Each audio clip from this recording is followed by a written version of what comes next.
Wow, it has been a while since I have done one of these, and I hope you guys forgive me for being in hiatus for a while, but I am back. I am going to pump out these videos to catch up, so I am back on track with my current schedule. I have been going to the gym, I have been filming all of my lifts, but I have not been putting them in videos, so I will be bringing them to you guys at a quick pace, like one after the other every few days. So I'll be back on track. I promise I will be. But start off, I didn't tell you guys. I started off with some squats. It was a speed day, so it looked really light. It felt really light. A little spoiler is now a week and a half later, my max has definitely gone up.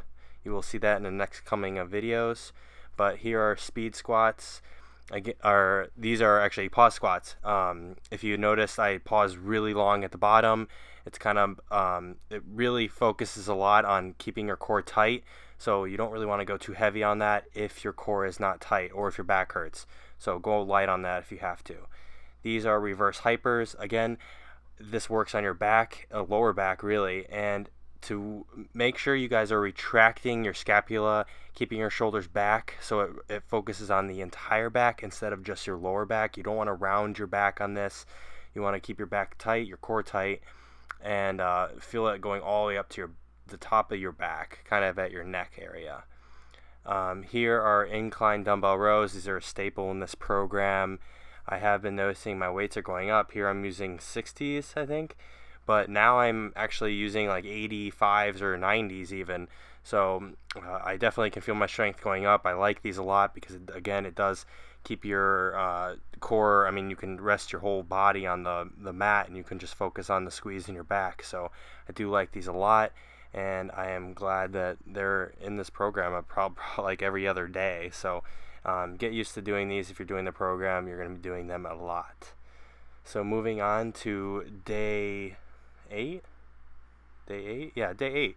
So today it was a overhead press day for reps, and this felt so heavy. I feel like overhead press is definitely, out of the 4 main movements that you do in this program, I feel like overhead press is definitely my weak point, and I definitely need to work on my mobility on my shoulders too. It does hurt the back of my shoulders a little bit to do these because I'm not really used to having like weight pressed over my head, because in baseball workouts we don't really do that. So I like working on these. I don't want to get rid of them, of course, but they're definitely something that I need to work on in the future.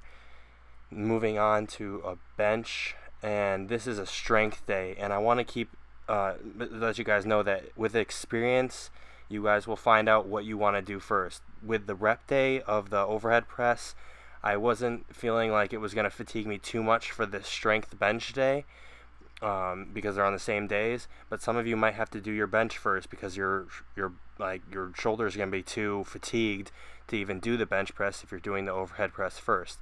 So it comes in time with experience that you guys will know how your body feels, how your body reacts to different things. But I can do that overhead press before I do this strength day on the bench and not feel like I am losing much of my strength in it.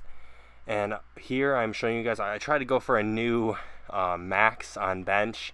In the previous clip, I did the weight for 3 reps, but in this one I'm going for all-out effort, and you'll see that I really do go to failure. I dropped the weight on me, a little hint there.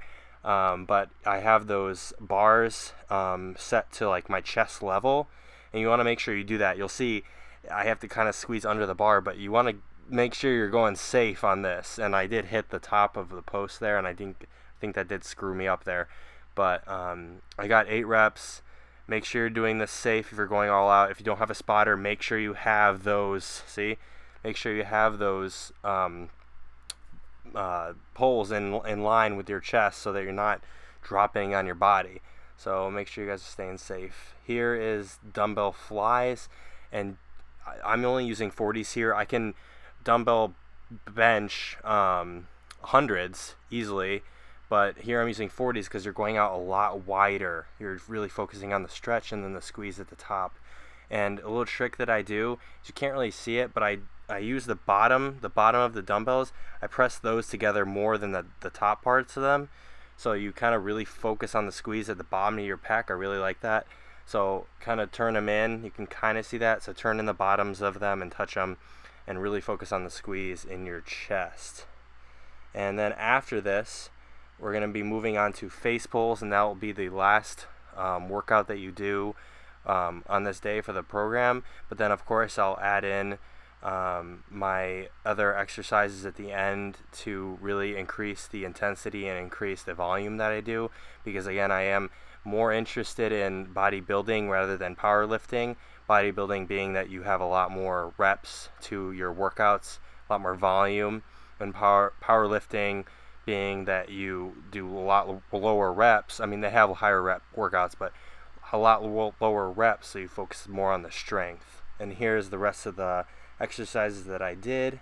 Again, I am sorry that I have taken so long to put up another video, but I promise I will be bringing you guys videos like every other day. Every other day I will bring you a video until I'm caught up. So thank you for watching, and I will see you guys next time. Goodbye.